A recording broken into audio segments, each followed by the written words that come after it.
13번째 서한. 예수, 마리아, 요셉. 상해에서 1845년 6월 4일. 리브와 신부님께.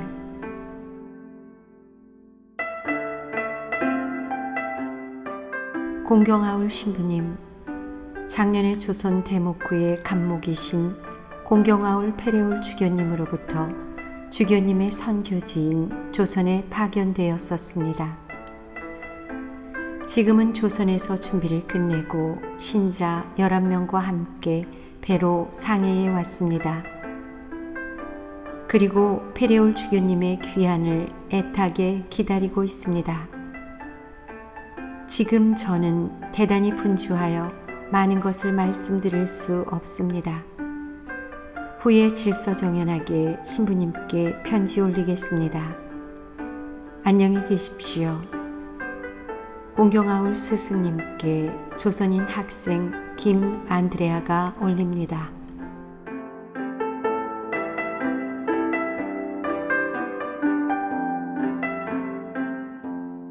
14번째 서한. 상해에서 1845년 6월 4일. 조선 대목구장 페레올 주교님께.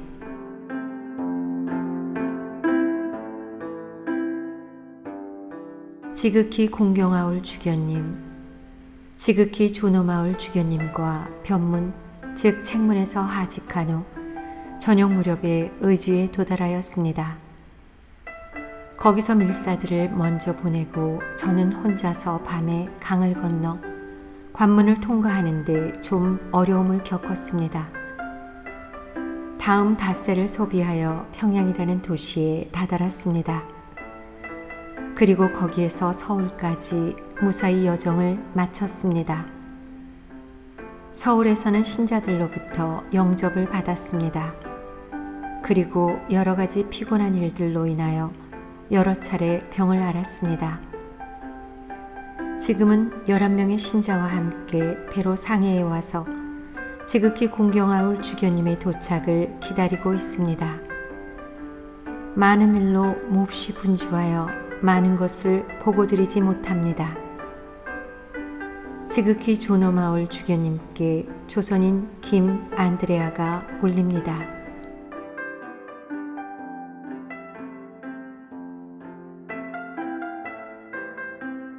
15번째 서한. 이 서한은 김대건 부제가 6월 4일 상해에 도착한 뒤에 예수의 고틀랑 신부에게 보낸 서한이다. 그러나 현재 이 서한은 유실되었고 서한을 보냈다는 사실만이 고틀랑 신부의 1845년 7월 8일자 서한에 나타나고 있다. 16번째 서한. 상해에서 1845년 7월 23일. 리브와 신부님께.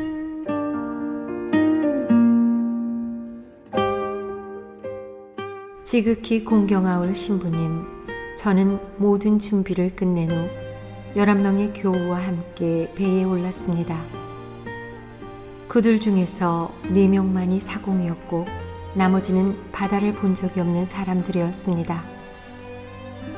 게다가 모든 것을 비밀리에 또 급히 추진하다 보니 유능한 사공을 구할 수 없었고 그 밖에 아주 필요한 물건들도 놓고 왔습니다.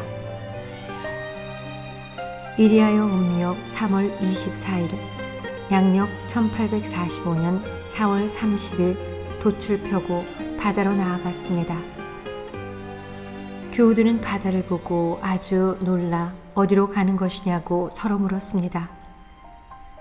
그러나 저에게는 어디로 가느냐고 감히 묻지를 못하였습니다.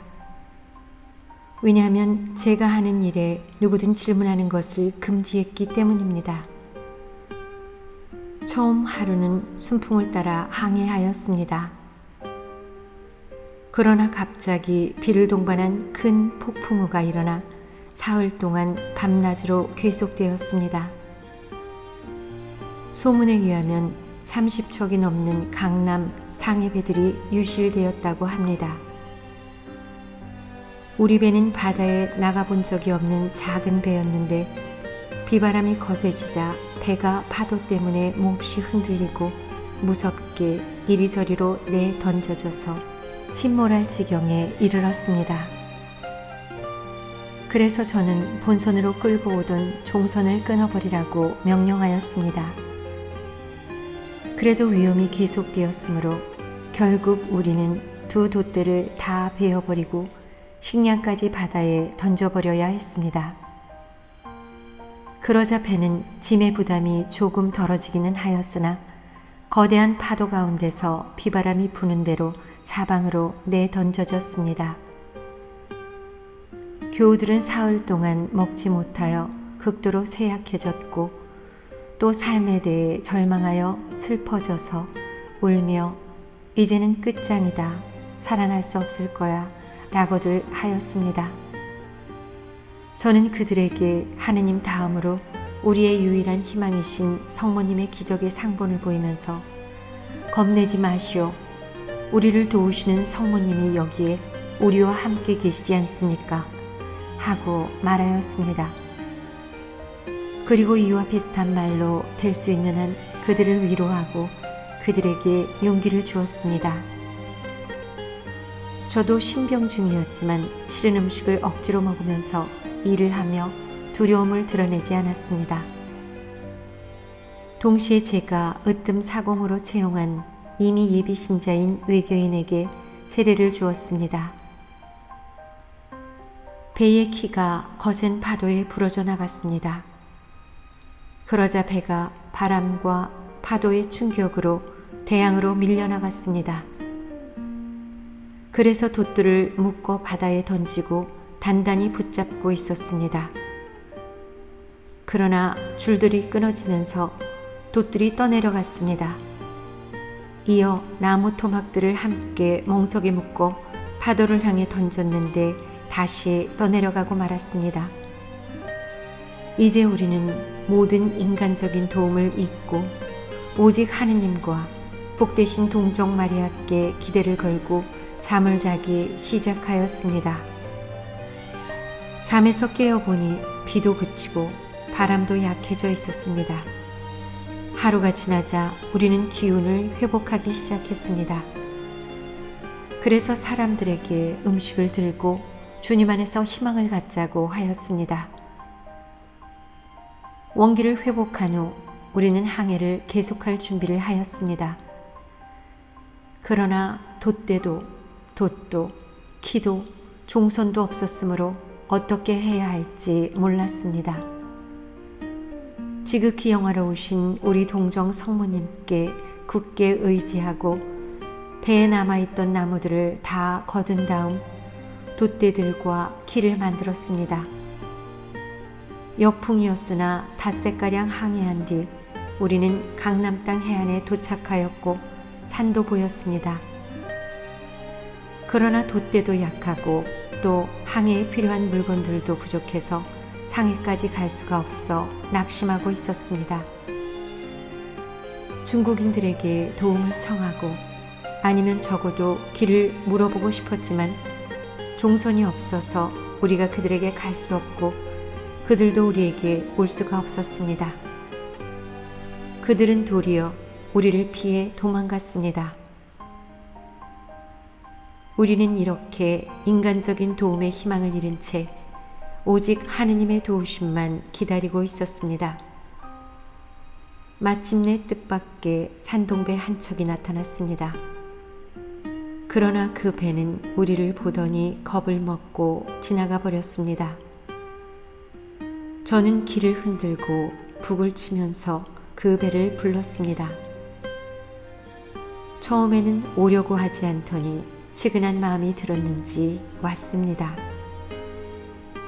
그래서 저는 그 배로 올라가 선장에게 인사하고는 우리를 상해까지 끌고 가 달라고 청하였습니다. 그러나 그는 저희의 설명도 간청도 들으려 하지 않고 오히려 자기와 함께 산동으로 가서 관례에 따라 북경을 거쳐 조선으로 귀국하도록 저에게 권하는 것이었습니다. 저는 북경으로 해서 귀국하고 싶지는 않고 배를 고치기 위해 반드시 상해로 가야 한다고 대답하였습니다. 마침내 그는 1,000원, 즉 1천 파타카를 주겠다는 약속에 제 청을 받아들였습니다. 그래서 우리는 여전히 역풍을 안고 대략 8일 동안을 항해하였습니다. 폭풍우를 만났으나 하느님의 도우심으로 무사히 견뎌냈습니다. 그러나 우리를 끌고 가는 선장의 어떤 친구의 배는 난파하여 한 사람만 제외하고 모두 다 죽었습니다. 폭풍우가 지나자 이번에는 우리에게 해적들이 나타나 우리 선장에게 그들의 배를 끌고 가지 마라, 그들을 약탈하련다 라고 말했습니다. 이 말을 듣고 저는 그들을 폭파하라고 지시하였습니다. 그러자 그들은 우리에게서 떠났습니다. 약 7일이 걸려 5월 28일 오성구에 도착했습니다. 관가에서 포졸들을 보내 우리에게 어디서 어떻게 왜 왔는지를 질문하였습니다. 이에 대해 우리는 조선 사람이요 큰 바람이 우리를 이곳에 흘러오게 하였소. 배를 수리하러 상해로 가려 하오 라고 대답하였습니다. 영국 배의 상관들이 우리한테 왔습니다. 저는 그들에게 우리는 조선 사람인데 선교사들을 모시러 왔다고 설명하고 동시에 우리를 중국인들로부터 보호해주고 또 영상안을 알려달라고 청하였습니다. 그들은 제 청을 아주 기꺼이 받아들이고 포도주와 고기를 주며 저를 식사에 초대하였습니다. 오송에서 하루를 머무르며 그곳의 관리들을 방문하였습니다. 그들은 많은 질문을 하였고 또 황제에게 고발하여 우리를 육지로 조선에 돌려보내게 하겠다고 말했습니다. 이에 저는 이렇게 대답하였습니다. 나는 두 민족 사이의 관례를 모르지 않소. 하지만 육지로 해서 조선으로 돌아가고 싶지는 않소. 황제에게 우리의 도착을 알리는 것도 원치 않으니 그에게 보고하지 마시오. 그러나 황제에게 보고하든 안 하든 내게는 별 상관이 없소. 배를 고치면 나는 조선으로 돌아갈 것이오. 그러니 우리 때문이라면 아무 걱정도 하지 마시오. 당신들은 내가 당신들 제국 해안에 상륙했다는 사실만 알고 있으면 되고 나는 당신들 지방의 물을 마시고 그 땅을 밟기만 하면 되오.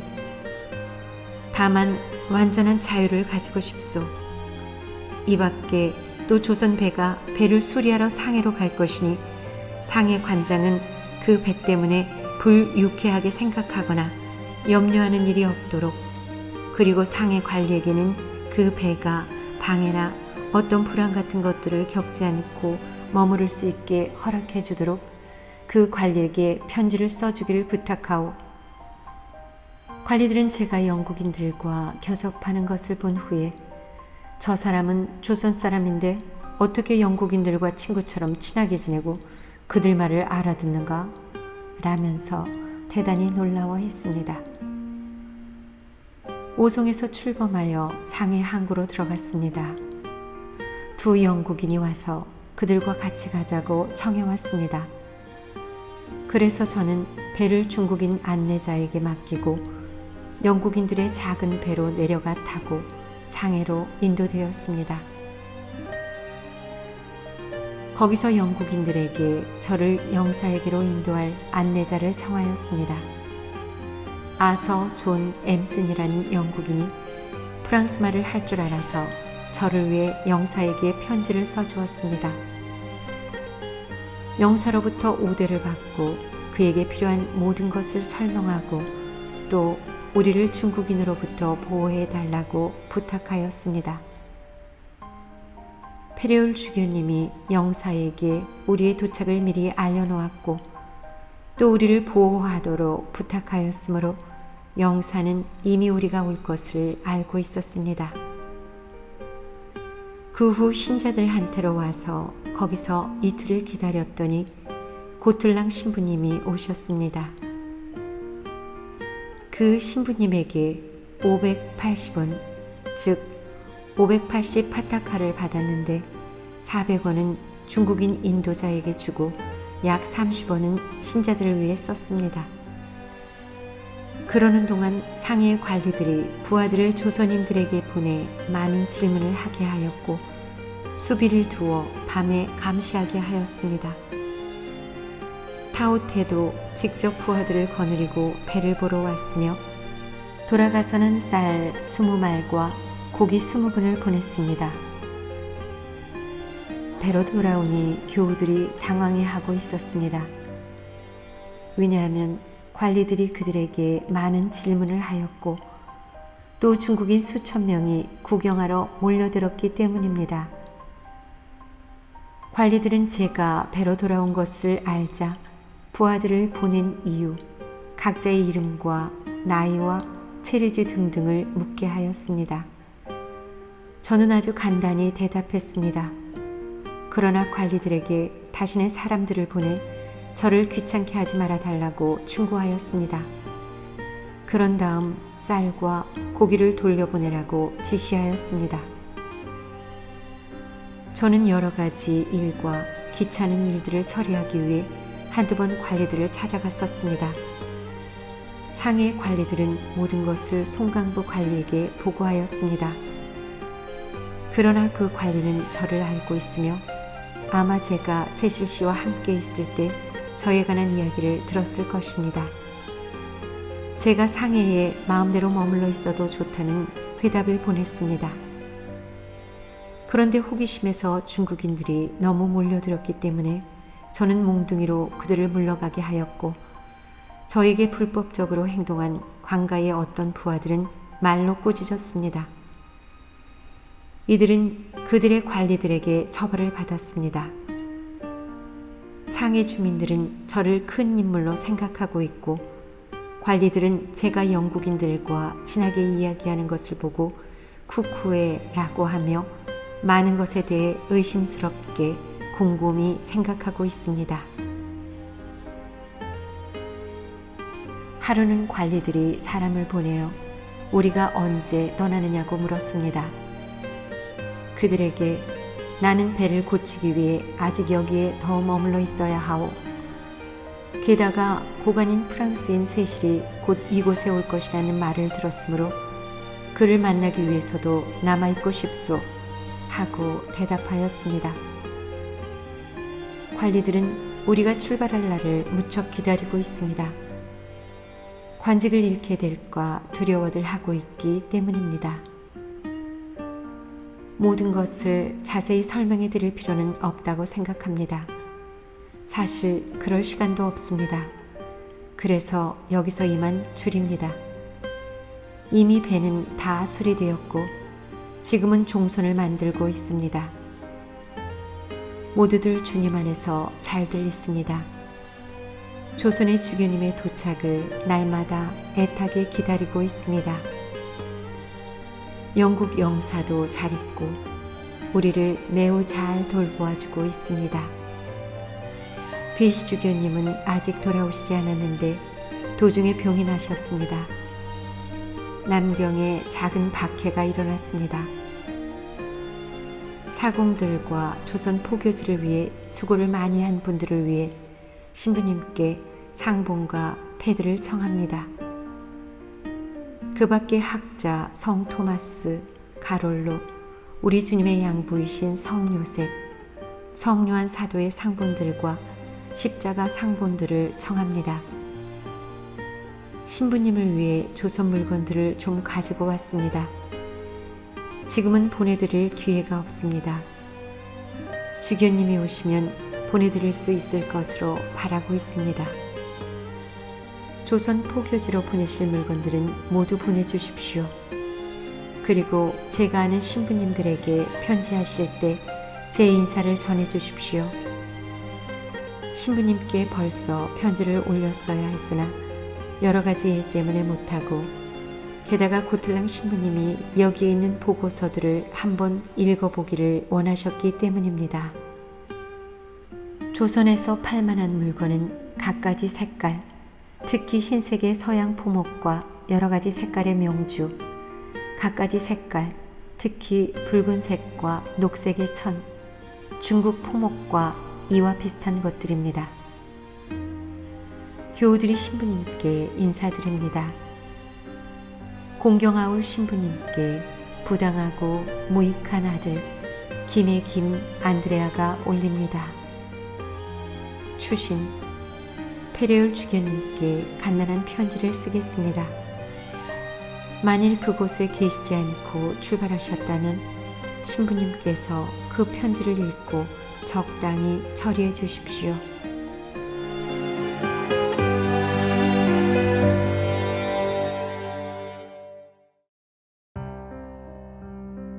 열일곱 번째 서한. 예수, 마리아, 요셉. 상해에서 1845년 7월 23일 조선 대목구장 페레올 주교님께.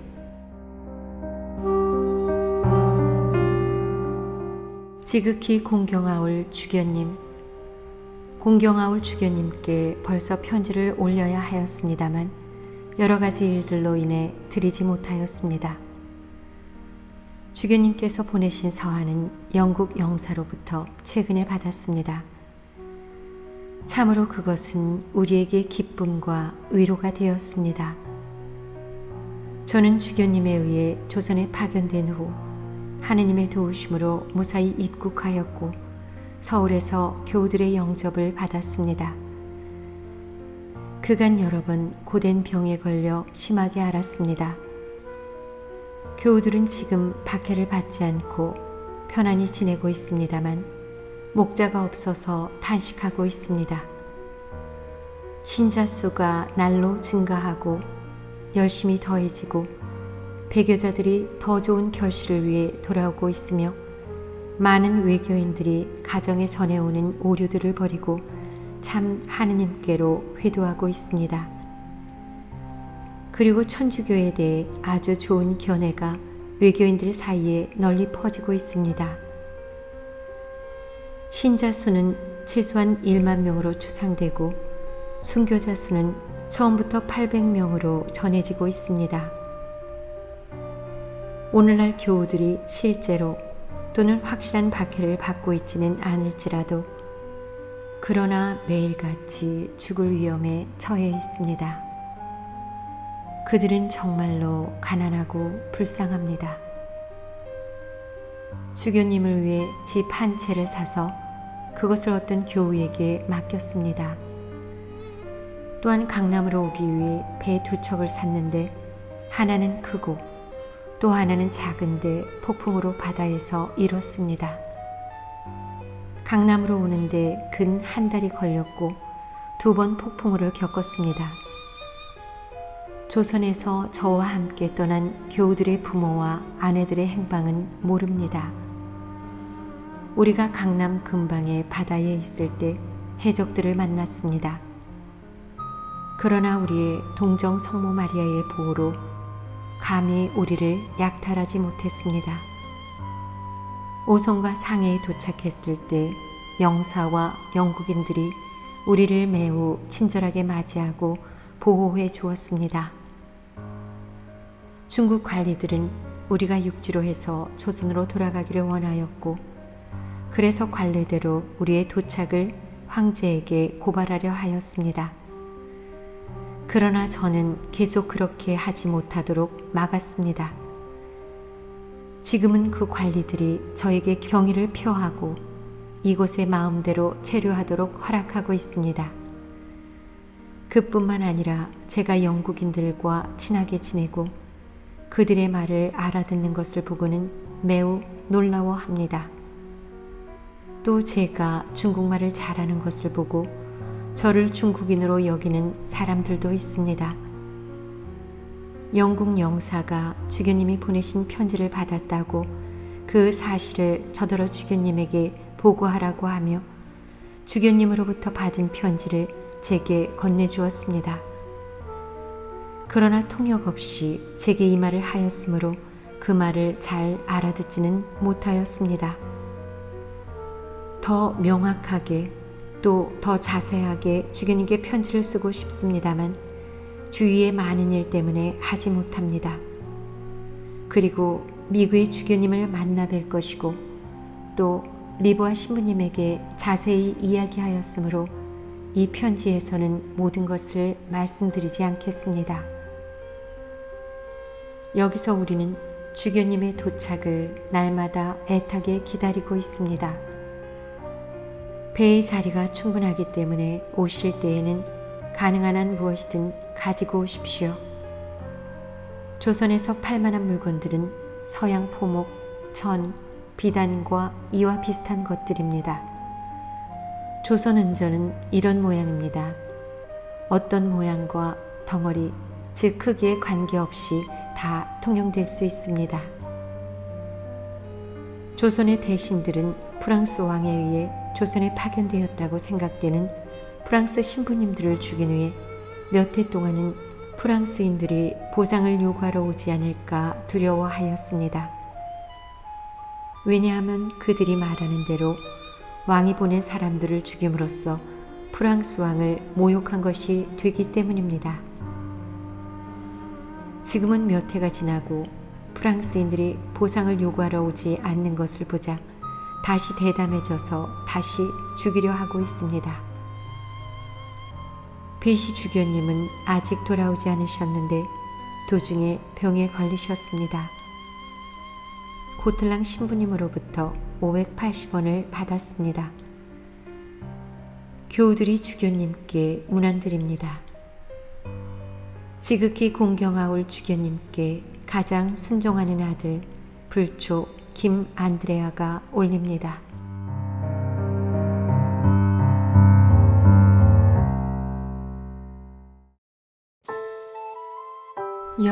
18번째 서한.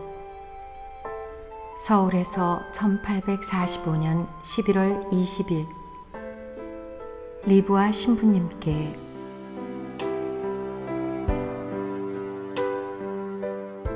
지극히 공경하올 신부님, 9월경에 강남을 출발하였습니다.